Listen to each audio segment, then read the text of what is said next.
Kas yra pozityvus drausminimas ir kuo jis skiriasi nuo tradicinių drausminimo metodų? Mes turime tokią situaciją, kad tėvai stengiasi įsiklausyti vaiko nuomonę, vaikas būna įtraukiamas į sprendimų priėmimus, tarkime, kokių taisyklių namuose laikomės, aptariamos, kokias atsakomybės vaikas turi namuose.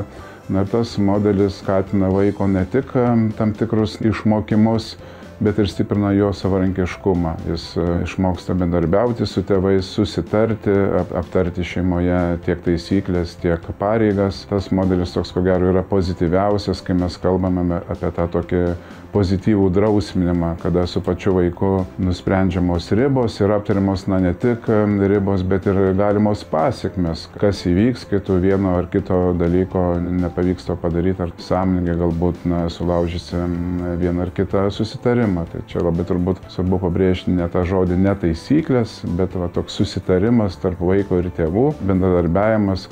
Kokie yra pagrindiniai pozityvaus drausminimo principai, kurių reikėtų laikytis tėvams? Pavyzdžiui, paauglių gyvenime gan dažnai nutinka tas sunkus laikas ryte, kai reikia keltis į pirmą pamoką ir dažnai nutinka, kad pavėluojama į mokyklą, arba nenueinama į pirmą pamoką, tai tėvam visada yra pagunda gelbėti situaciją ir vaikas prašo, gal tu galėtum mane nuvežti į mokyklą. Tai turbūt tėvam yra labai svarbu atlaikyti tą, mes turėjom susitarimą, mes susitarėm, tu keliesi pats, susiruoši mokyklą pats ir iškeliauji.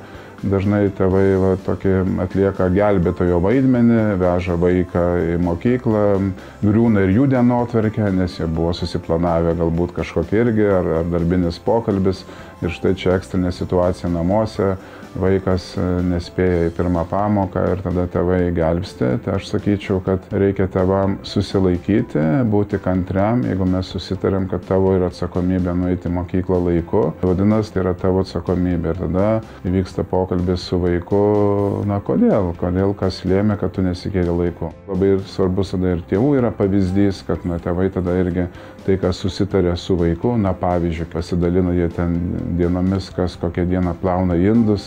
Tai svarbu, kad ir tėvai laikytųsi, kad jeigu, tarkim, trečiadienis yra tėčio indų plovimo diena, tai reiškia, jis ir plauna tos indus, o ne kažkaip tai bando simuliuoti. Tai tas vaikui yra labai svarbu ir tą pavyzdį rodyti ir laikyti susitarimų, ne tik iš vaiko norėti, kad jis tų susitarimų laikytųsi, bet ir patys tėvai, tai kas sutarė su vaiku, jie irgi laikosi. Kaip pozityviai reaguoti į netinkamą vaiko elgesį, kad jis suprastų pasekmes ir mokytųsi atsakomybės?